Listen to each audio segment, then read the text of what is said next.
You're listening to the Today's Eden podcast, episode 13.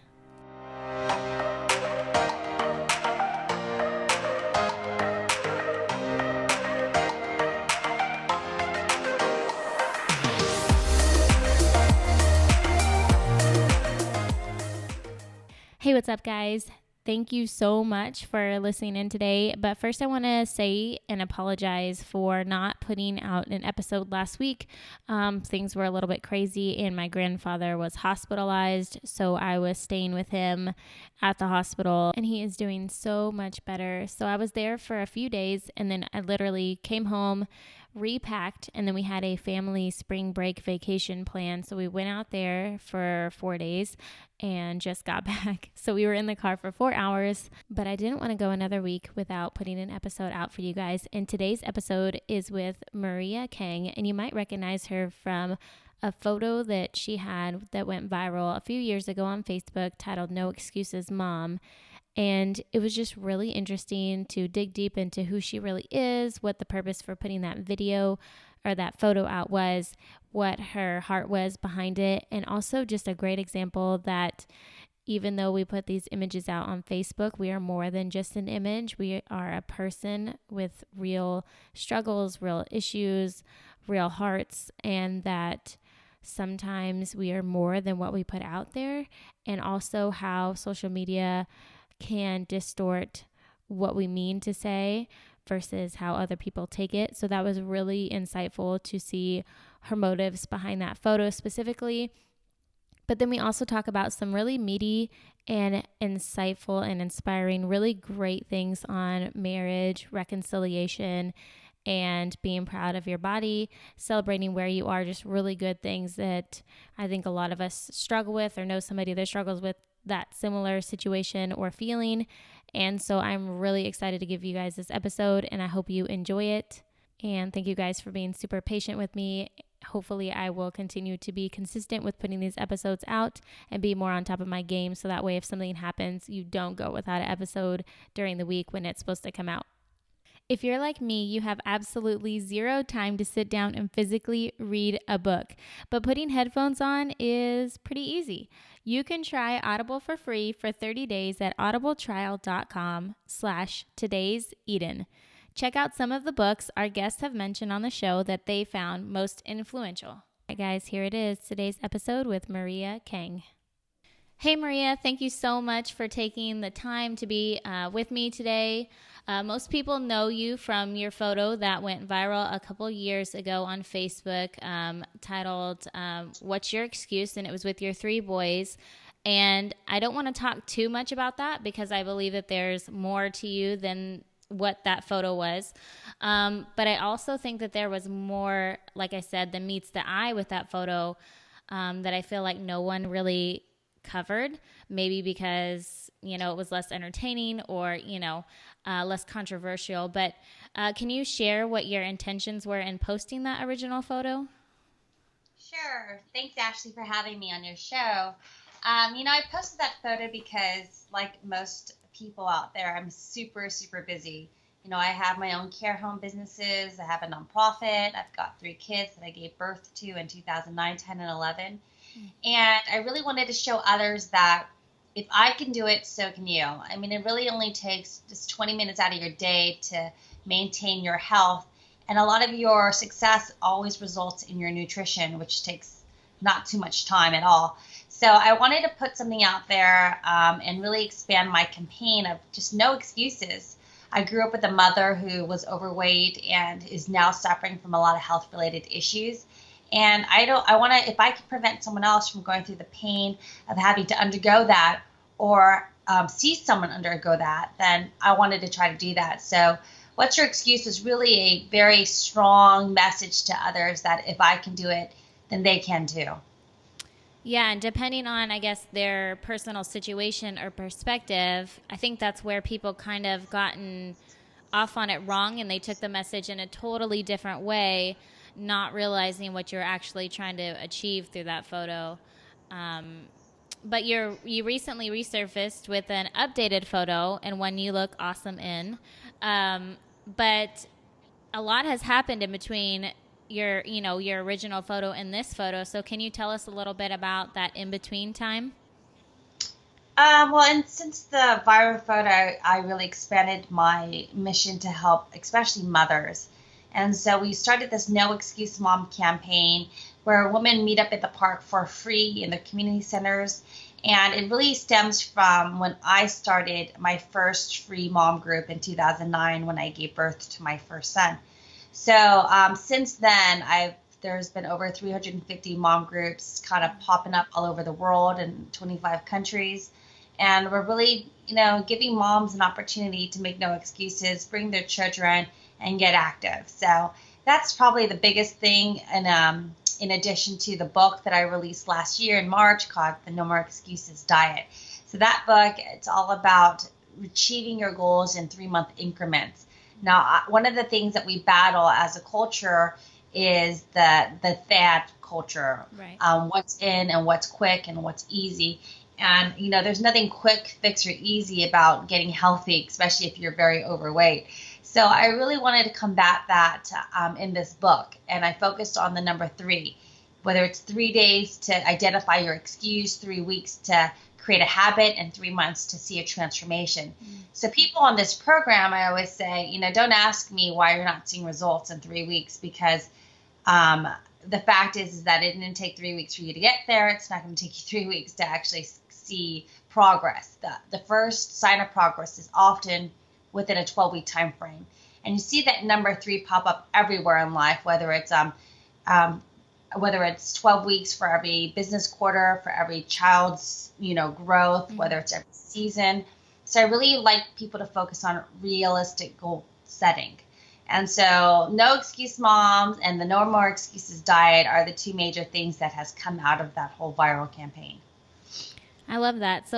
I love how you kind of made known that this is something out of positivity. Like, this isn't, I think what a lot of moms took it originally was body shaming, but really it's just taking ownership of your body and being proud of it and feeling healthy, right?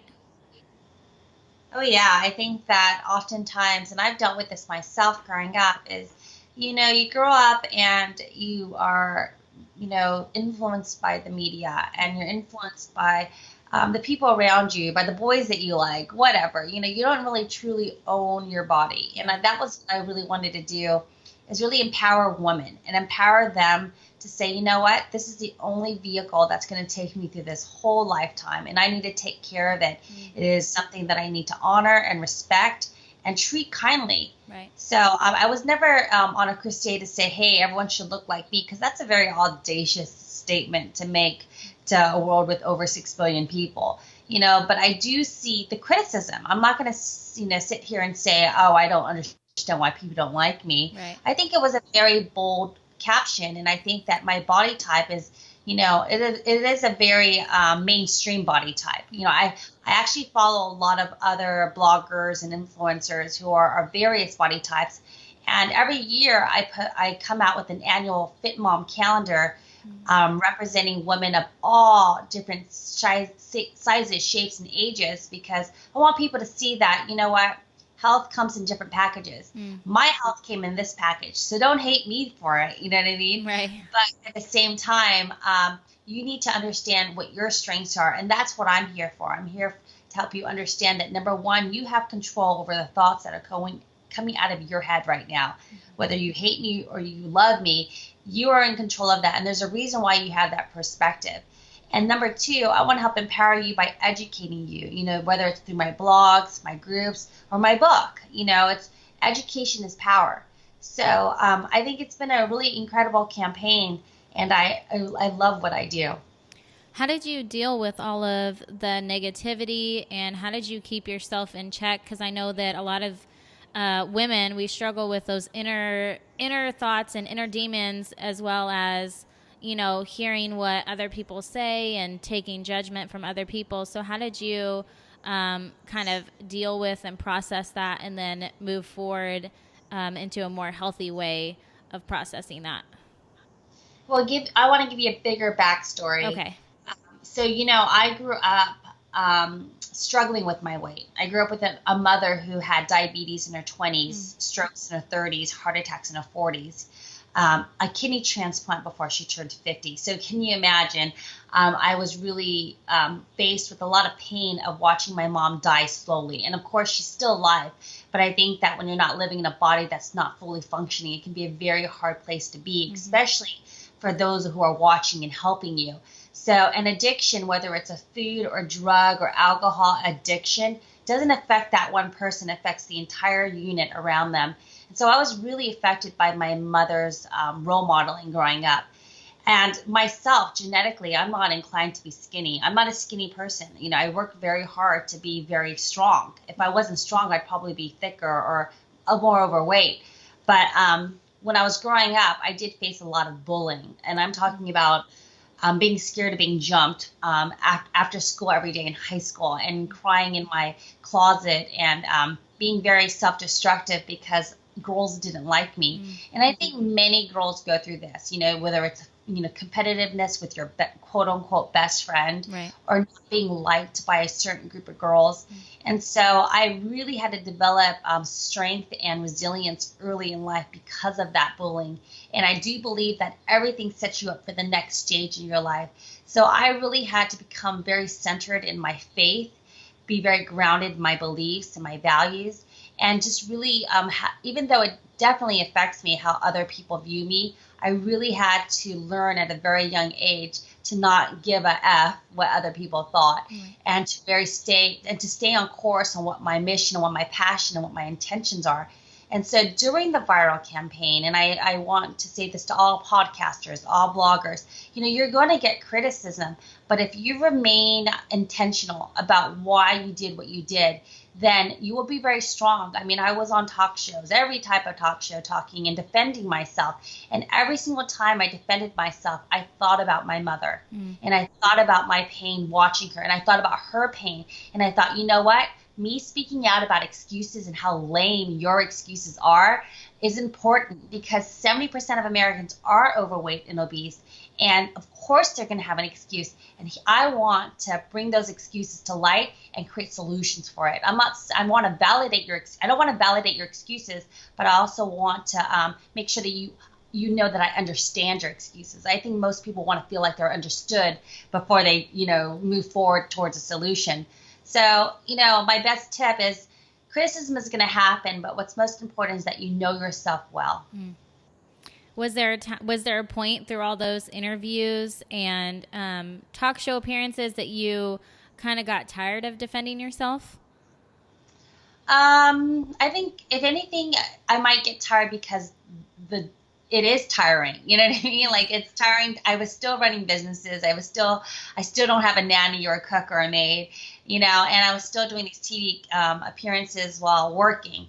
So maybe physically it was draining, but when you're so passionate about something, it's weird. It's like you wake up every single time the lights go on and someone asks you about how you feel about something, and all of a sudden there's a fire that burns. I've noticed that whenever someone asks me about fitness and nutrition, when they're around me, it's like I suddenly wake up. It's an interesting thing what passion does, but it's just unending, kind of like love. Passion is love.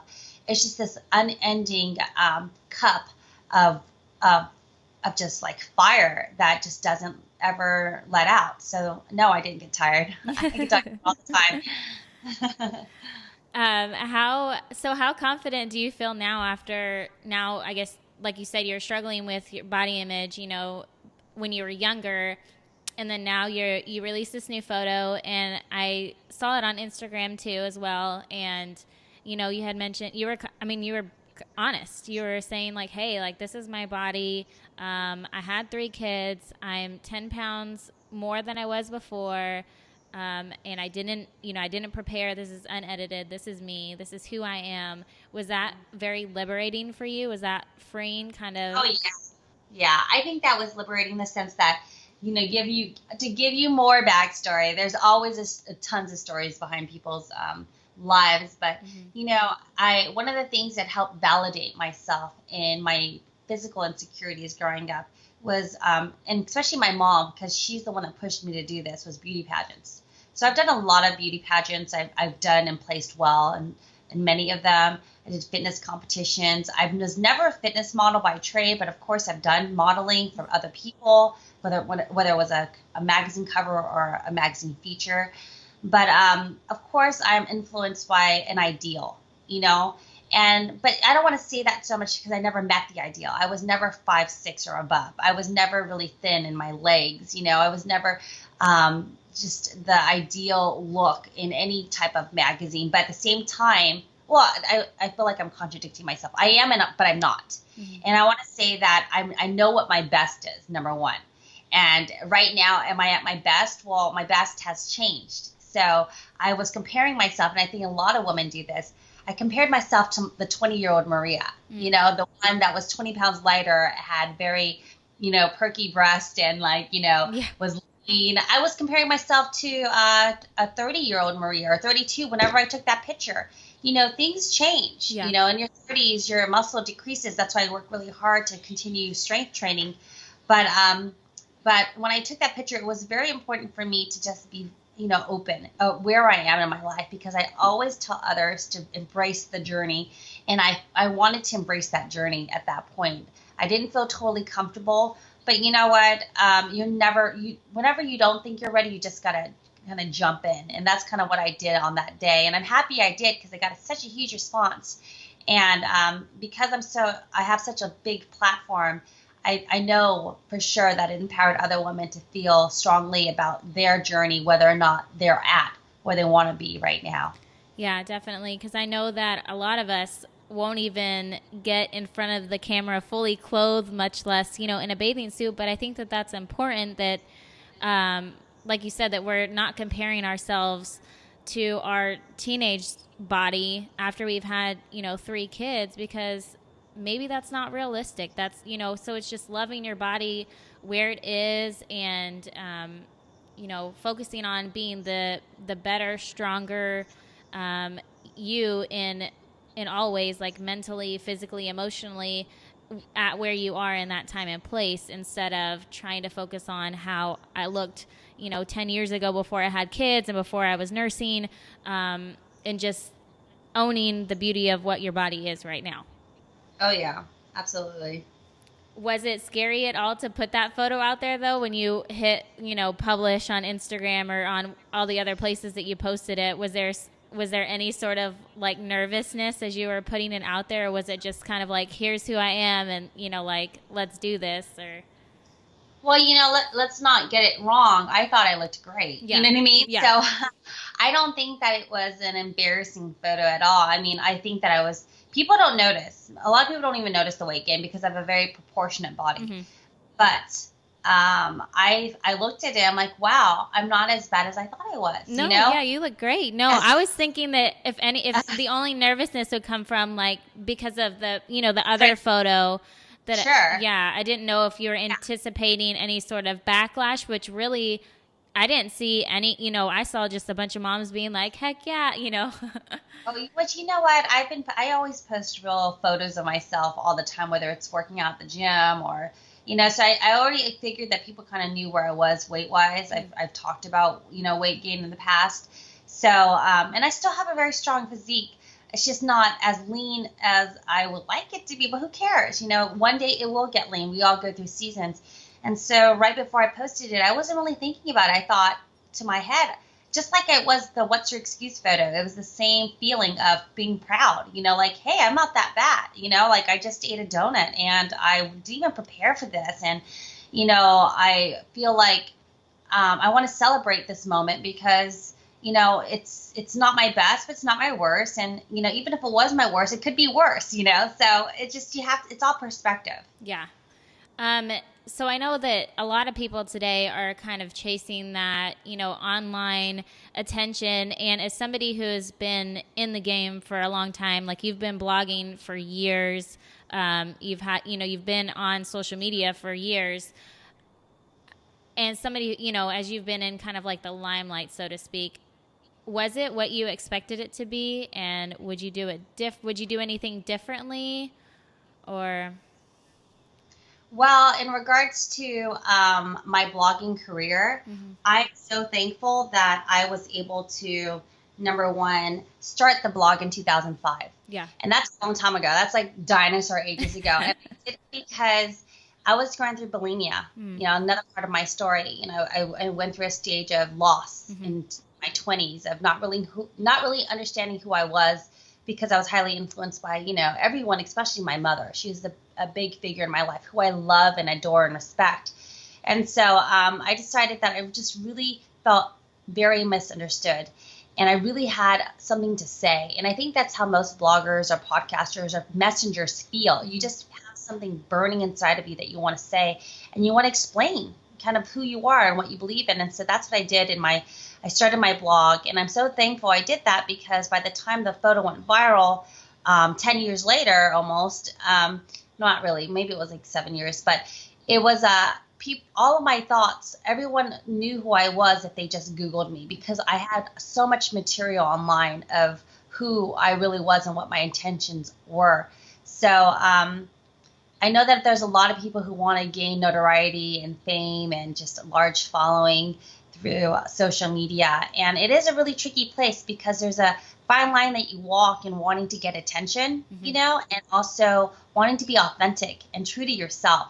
And so I battle that all the time. I see moms working out with their children, doing all these crazy exercises, getting a lot of views. And I'm thinking, I couldn't do that because I really wouldn't work out with my kid like that. You know, and I think it's the dumbest exercise, actually, Yeah. but it gets a lot of views. And then there's other ones that turn to do a lot of back shots, a lot of thong shots, a lot of sexy shots. And that's not me either. I'm so proud that I have, I'm proud of every single picture that's out there when you Google Maria Kang because I've never really put anything out there that I'm not proud of. Right. And I know that with other friends who are social media influencers or stars, I know that some of them are not happy with how they started.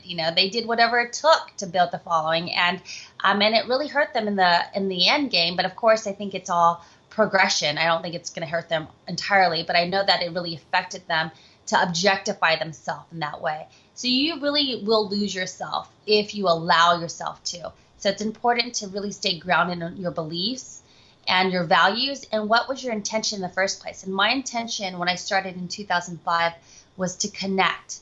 And I feel so connected right now to so many incredible women, even some men, because of my efforts in putting myself out there. Yeah, and I've looked through your blog, and it was just like one post led to another, to where you were just talking like you would to, like you and I are talking right now. Yeah. And that's how you wrote, and that's kind of the same way that I write. Is just like, okay, here are all my thoughts. If I was sitting down with you at the coffee table or kitchen table, like this is what I would say to you. This is what's going on in my life right now. And I think, and that was awesome to hear, or to see all your topics that you talked about, like your mom, the things you were going on with that, how life was busy, raising kids, having a blended family, all those things. And I feel like with social media, it's kind of hard to see that now. Like we just see a picture of, somebody's cute kids who are always smiling all the time. And then you just feel like, oh my gosh, their kids are always awesome or never throw a fit, where they're never struggling, because it's hard to see that. Oh, yeah. But through your blogging, like you said, like I feel like you've achieved that in that as a mom as well. It's like, okay, like she is struggling just like me, and doing life, like real life. And I think that is really what we need right now. Thank you so much. I mean, I always love feedback. Yeah. I think that, especially from other people who do the same thing as you, Yeah. So one of the things that you blogged about that I wanted to talk about, and you can share whatever, however much you would like, but is about your married life. And I love how beautiful that your story has been. And so could you share that a little bit about kind of how you met your husband and, where things have gone over the years? So I met my husband on MySpace. Pretty incredible. Long dinosaur years ago. But it was pretty, he really wowed me with his poetry. Yeah. And I'm a poet too. I got my first poem published when I was in 6th grade. So I've always kind of been a writer. And I started my nonprofit in 2007, and I was just networking, and I just saw a comment, and it was from him. And I just looked on his page, and I didn't check if he was single or look at his pictures, but I just went directly to his blogs, and I found such profound poetry.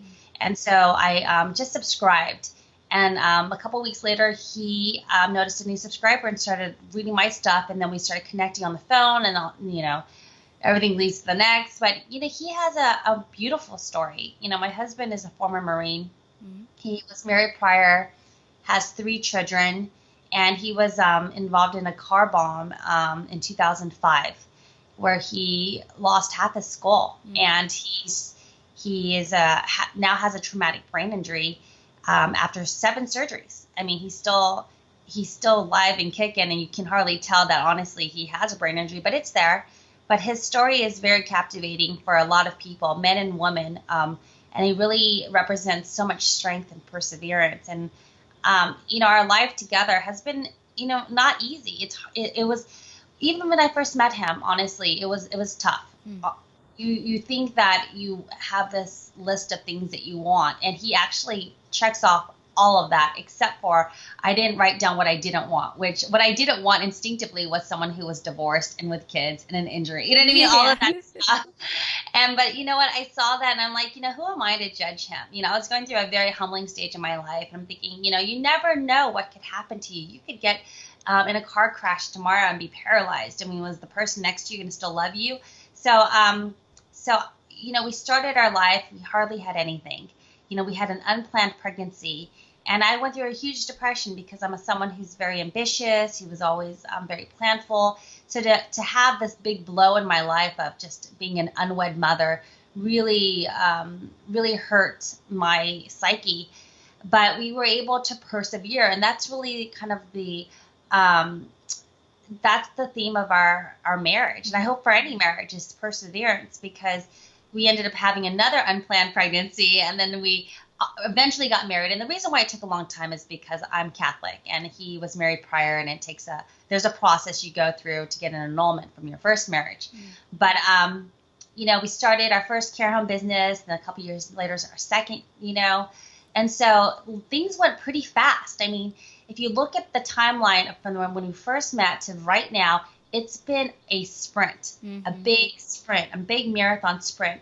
And this, my recent blogs about our marital issues really came to our marriage really came to a big halt last year.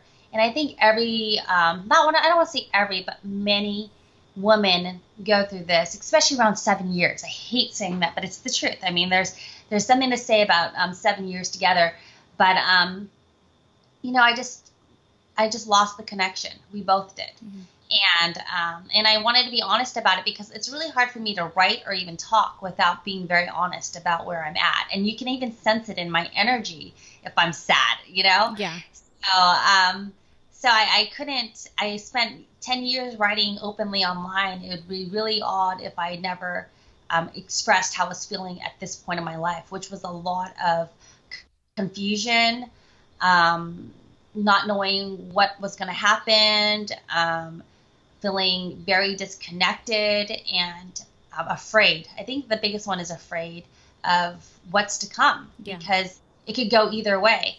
And you're not sure if you're fighting in the right direction either. I mean, is it worth it to stay, or should you just go and make it easier? Is it easier? And then you have kids involved. I went through all of the emotions that any woman who's ever been separated or divorced go through. And I'm still in the battle. It's not easy. You still go through counseling. You still have to work at it every day. But it was really important for me to express how I was feeling, because and I thank God for that, because I received so many incredible private messages, so many public prayers, and I really felt it. And I really loved the testimonies. And so that's why I really encourage anyone who's going through depression, especially, to really connect with others who can lift you up when your energy is down. And that's the most important thing I have to say about this is you really should connect with others when your energy is down, because they will help lift you up. And my following definitely did that for me. Yeah, that's awesome. That's awesome to have that kind of community to be there and to speak life into you when, you're having a hard time in general. And it's easy to lose connection with your spouse when you're busy, and you have, like you said, you guys especially have, a couple businesses that you're running, plus your own personal no excuses movement, and then also throw kids into the picture, and then of course, that happens. Yeah, and I think, a big thing, and I'm sorry to interrupt, but I think with men and women, I mean, love and respect is so huge. Women really need love, and men really need respect. Yes. And I think in a dynamic relationship, especially where the woman is very strong, and the man, he's not a weak person at all. He's a very strong man. It really takes a lot of balance and juggling with each other's egos. I think that's a big one. So, I really resonate with a lot of women who are, of course, I resonate with any woman who's struggling in their marriage, but especially those who come from a dynamic of very two strong individuals, and a very, I don't want to say successful, but I've done a lot of things, Yeah. and I do a lot of things. And so I can't focus on some of the things that I'm sure my husband would like me to do, like watch a movie more often, Yeah. or just be just a meeker type of person, and I can't do that either. So yeah, that's we've been down the similar road where we've had to have that talk to that he just needs more respect, from me. And so I totally resonate with what you're saying there. How are you guys now intentional about pursuing each other and your marriage? Well, we do have weekly, well, not weekly, maybe every other week counseling. And we did attend a Catholic retreat called Retrovi, which was really a game changer in terms of my recommitment to the marriage. And it was, dialoguing every night, because what usually breaks down in a marriage is the communication. Yeah. And so just like any workout, it was really important for me to put 20 minutes a day towards understanding how his day was, how he feels, and vice versa. And so, I do make more intentions to go out and with him when he's with his friends, or to be more affectionate, because I know that's his love language is physical touch. And I know that he goes out of his way a little bit more to service me, because I'm all about service and quality time, and everything else actually. Yeah. But, it really, in order to get to somewhere new, just like any physical ambition, and any professional ambition, you have to do things that are out of your comfort zone, and you have to do things that are out of your habits. Yeah. And so you have to be very aware, kind of like the foods that you're eating when you want to lose weight. Like, you have to be more aware of what you're eating. Before, you never really thought about what you drink, and now you do. It's kind of like the same thing. I have to be more aware of my actions and how it affects him. And just like I have to be aware of my food and how it affects my body.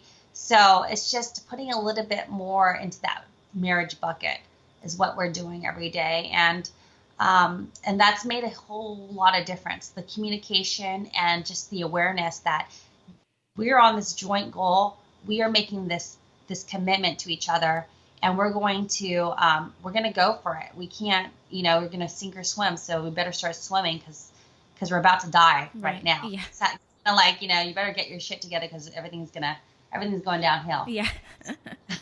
So do you find that things are kind of better now that you're being more intentional about doing those things with each other, or being, taking the time out to ask him about, his day, and him about your day? Do you guys find that things are a little bit more balanced now, or?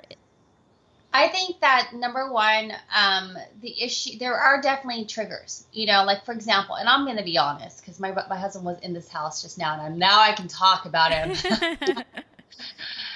Okay, number one, you need to figure out the triggers, kind of like in your home. I love to compare everything to fitness, right? Mm-hmm. So in your house, you need to remove the drunk food. You know what I mean? You need to remove the people that ask you to go party at night. You know what I mean? All those things are just bad environmental triggers. And for my husband, his issue is social media. Isn't that funny? Because I'm social media, but I'm actually not on social media as much, only just to post my stuff, because I have too much stuff going on, Yeah. He is very distracted, and I cannot imagine.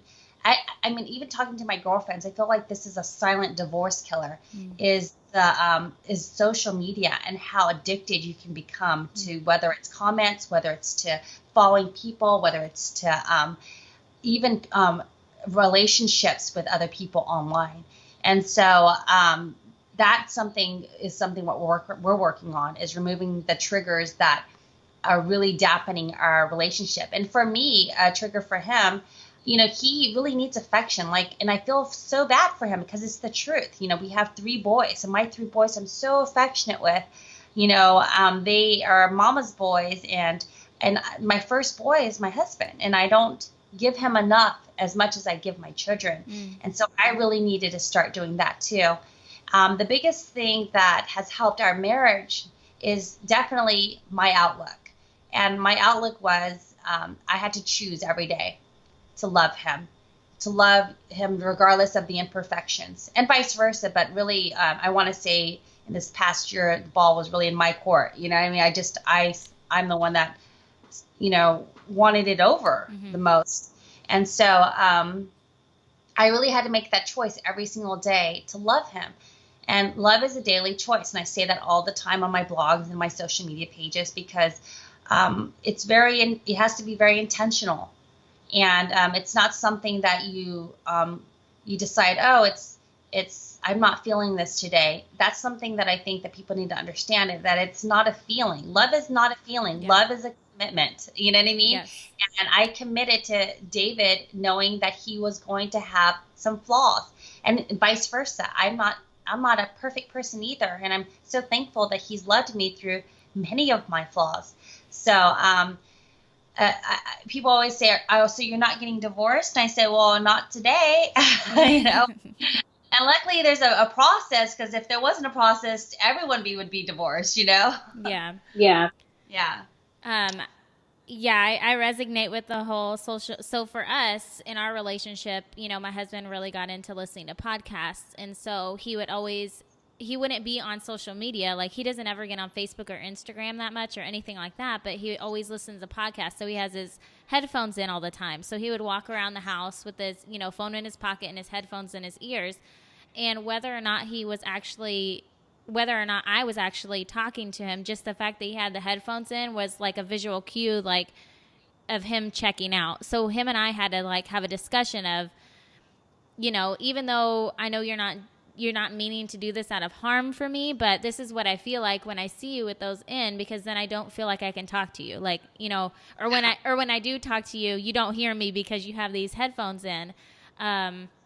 And so now he knows, when he comes in the door, he puts his phone away. Because for him, in his mind, it was, well, if I wasn't talking to him or the kids weren't playing with him, then it was okay, because he felt like that was fair game. But just that, I guess, just the scene, it was kind of like a visual of hey, I don't really want to be here, even though that's not. So communication is huge, like you said. Well, I think you make up a really good point, and I think it's the idea of you don't want to be here. Yeah. You don't really appreciate this very moment. Do you see this happening? Do you see your son doing this? Do you see me over here doing this? There's this moment in time that you're missing because you're distracted. And distraction is such a deadly thing that's going on with everybody, whether it's because they're living online. Yeah. They're living in some other place, but they're not living right here and now. And that's the problem that I'm seeing, and that what I've dealt with too. Yeah. So. Yeah, and it is hard to, like you said, love, because I have 2 kids, and I have a mama's boy also. He's my youngest, and so there are times, where I'm kissing all over him, and and I focus. As soon as they want something, my attention turns from my husband to my kids.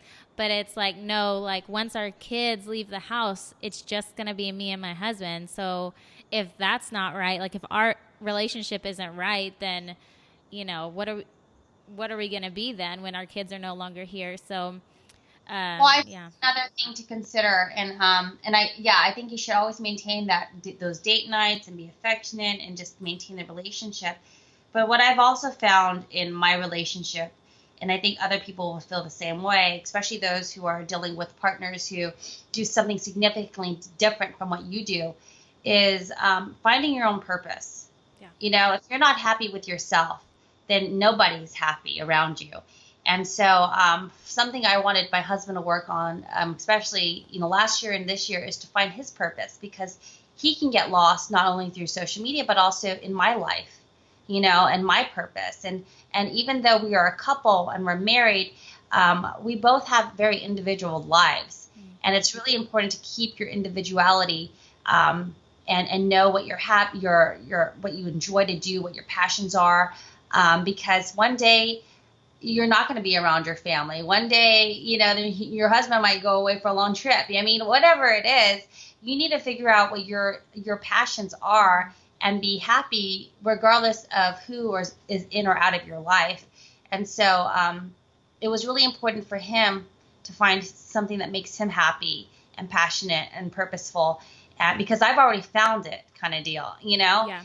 And when my kids leave, I know I'm going to still be just as busy, although I'm going to miss them being little all the time. I say that every single day.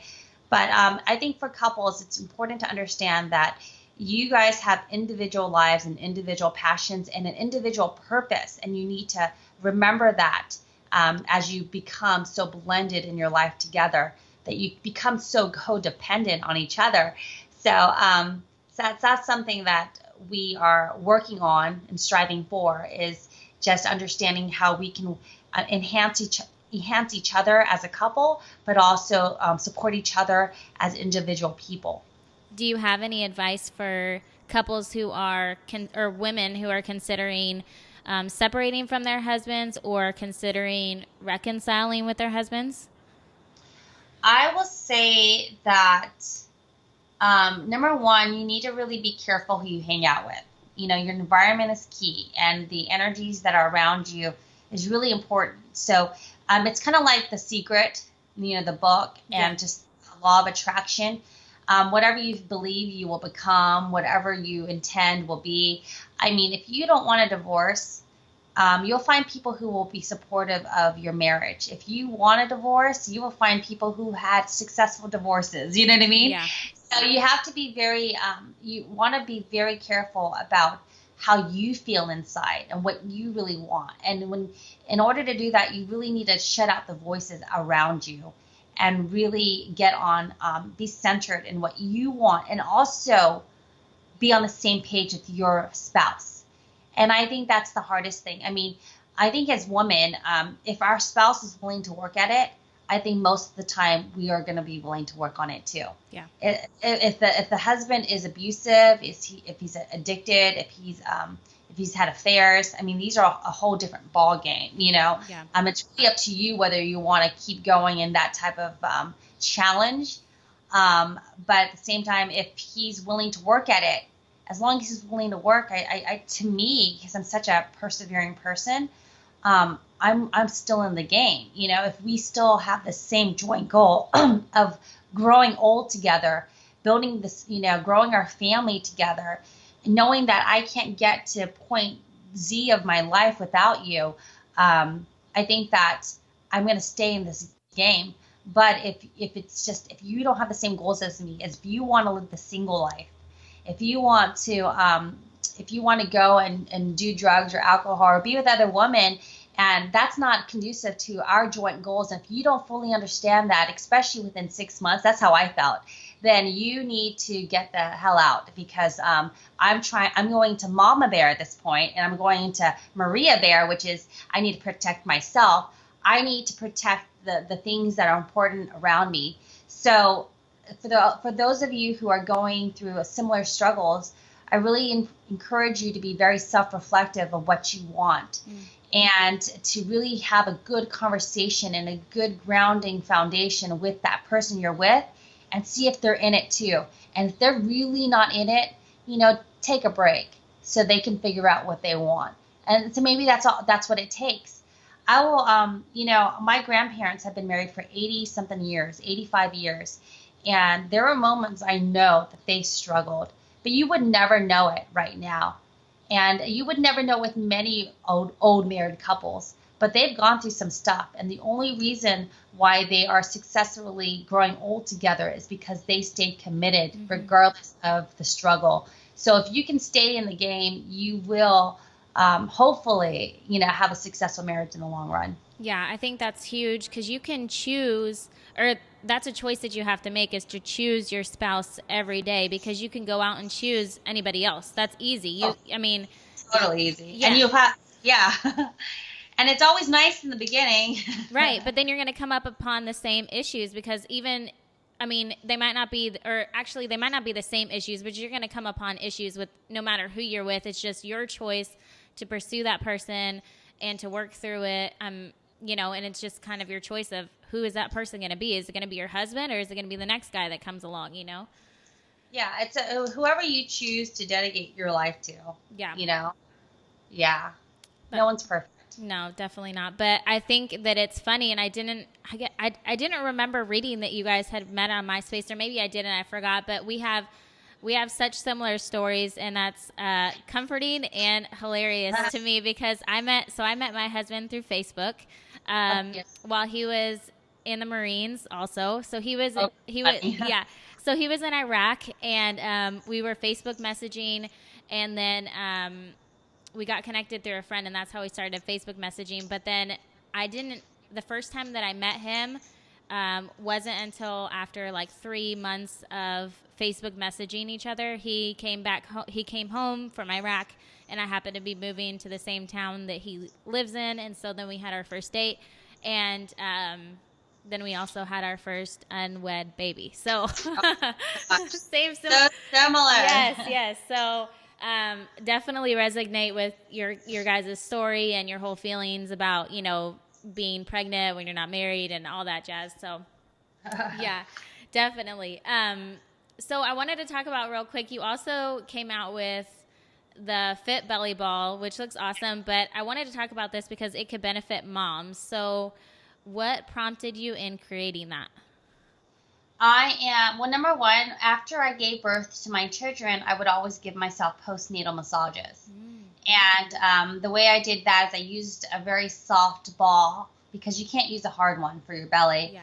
And I would just massage that uterus down. I mean, in addition to nursing, it just stimulates the uterus, brings it down. And it was very instinctual for me. And the more I learned and researched about it, the more I realized that it's very common in especially East Asian practices of massaging the belly. And it's not very common here.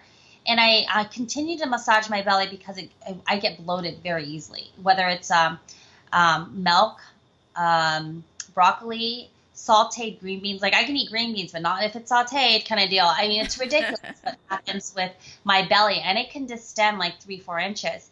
So when I massage my belly, it really helps to relieve the pain instantly. I mean, it's a massage. And it helps to eliminate the gas, the bloating. It improves my digestion because for me, with my chakra, my issue is my gut. Like everything stops and happens in my gut. Mm-hmm. So it really helped regulate me, which was always a big issue. And so I decided to create this soft 8-pound, ribbed ball. I love the spiral design, which is very therapeutic, but also it also represents my beliefs in life, which is, the spirals everywhere. I mean, and it's representative of you every year you do the same things, but you grow in wisdom and perspective as you cycle through the same issues over and over again. Mm. But anyways, going back to the massage, I love it. I think that it's such a game changer if most people don't touch their belly enough. I mean, we already know as mothers how important tummy time is for our babies, and yet we are not on our tummies enough. And so I do it every single night before I go to sleep, in the morning, flat on my back, empty stomach.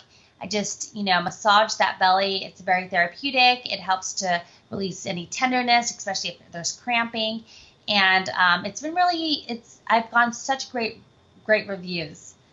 People who just are as addicted as I am to putting that ball in their belly. Yeah, and I love your whole story about the spiral going around the ball, because I would have not thought about that. You just think, oh, that's just something they put on there for the design, and that might be partially true, but I love how that's also symbolic to you, and it has more meaning, and it kind of makes it just that more special. So I love that. I was very when I designed it, and I literally, for all those entrepreneurs out there, I designed it from scratch. Like I had to get a 3D mold. I had to get it done in China. You know what I mean? In a warehouse, not warehouse, but a place there. And then, I mean, it's just such a big process. The packaging, I filmed the DVD that goes with it, all of my core exercises. I wrote the ebook. So it was a huge labor of love, and every single aspect of it was really taken into consideration. That's awesome. Where can people find information about that Fit Belly Ball? Fitbellyball.com. Perfect. I just want to acknowledge you before we go on to our last 3 questions that I ask every guest on the show. Just thank you for being on and for being honest and talking about real things and just being a real presence online, because I feel like that's something, like I said, is lacking online, and something that we need. A huge reason that I started this podcast is because I feel like we need to get back to that it takes a village mentality, and somehow even with the millions of friends that we have online, we've gotten away from that, and women and mothers and wives feel more lonely in their journey than ever. And so, with women like you putting out real, honest truths out there about your body, about your life, about, marriage, that is just super powerful and super influencing. And yeah, I'm just grateful that you are doing what you do. So thank you for sharing that with everybody. Oh, you're welcome. Thank you for the acknowledgement. So what is the most influential book you've read? Oh, I forgot you were going to ask me. Yeah. You know what? I am a book reader. I think you know this. You probably do. But I love books. So it's really hard to choose one. But I will say there are different ones during different stages of my life that mattered. And in my teens, I loved Don't Sweat the Small Stuff. Such an easy book. But it was really impactful as a teenager, the Don't Sweat the Small Stuff book. And then in my 20s, I really loved the book Flow. And Flow is about positive psychology, which if I had more time, I would get a master's in positive psychology. And then, so those two, that would be my teens and my 20s. In my 30s, there's too many books to think about. But there's always books that I come back to. It depends on what you're into. For business, I love Think and Grow Rich by Napoleon Hill. Oh yeah. I think that's an important book for all entrepreneurs. And I love books written by Matthew Kelly, and I love spiritual books all the time. So I'm a big spiritual business. I don't read a lot of novels, but I love Matthew Kelly because I have a very strong Christian background, and he just has this great book called Rhythm of Life. And so it's easy for me to pick up that book at any time and just feel and resonate with it. If you could empower women in one way, what would it be? The biggest thing is just to let them know that, you could do whatever you want. You are a spirit inside this vehicle of a body. You are not how you look like or what you have or what you own. You are an incredible spirit. And I want to spread that message of, and you, not only your incredible spirit, but you've got incredible works to do here while you're in this vehicle. So I think I'm kind of already doing it. I would like to do it more, which is just remind them that they're capable of anything. And that in order to just exist, and being a woman is very delicate. I mean, maybe it's because I am one, but it's just, it's really important to build that tribe around you, a tribe of people who kind of resonate with your energies and who can help you lift you and who can help move you. So that's how I would empower women. If you could tell your younger self, assuming that she would listen, one thing, what would it be? I would tell my younger self to, I've always been very self-reflective, by the way. I've had a diary since 4th grade, so I've told myself a lot of things. I actually wrote a blog, not a blog, but a post on this, and it just came to me. But if I would tell my younger self something, I'd say, you know what? Hang on for a ride, because what you think you're going to do right now is not what you're going to do. Yeah. Who you think you're going to marry is not who you think you're going to marry. You know what I mean? How you think you're going to look like is not how you're going to really look like, but you know what? you're going to love wherever you are, as long as you're in a state of gratitude of why you're here. Yeah, that is such truth. That is awesome. Well, where can everybody find you on social media so we can keep up with you? You can go to Maria M. Kang on Facebook, or Maria Kang, and you can find me. And you can find me on Instagram and Snapchat, which I love. Snapchat is Maria Kang Fitness. Awesome. Thank you so much for spending time with me and talking. And yeah, I just loved getting to hear your story more in depth and to hear all the nuggets that you have about marriage and life and self-love in general. So thank you for sharing that with us. Well, thanks for inviting me, Ashley. Appreciate it. I hope you guys really enjoyed that episode, and I want to encourage you to take life day by day and be grateful for the little things. Don't get stressed over what you can't control. And then when you do get stressed, ask yourself if a year from now, if a week from now, if a day from now, if it's really going to matter. And if it doesn't, then let it go. And I encourage you that from my experience of missing an episode last week, that sometimes there are things that we just can't control, and stressing over it doesn't do us any good. Thank you for listening, and I hope that you continue to listen in and subscribe and rate this podcast on iTunes.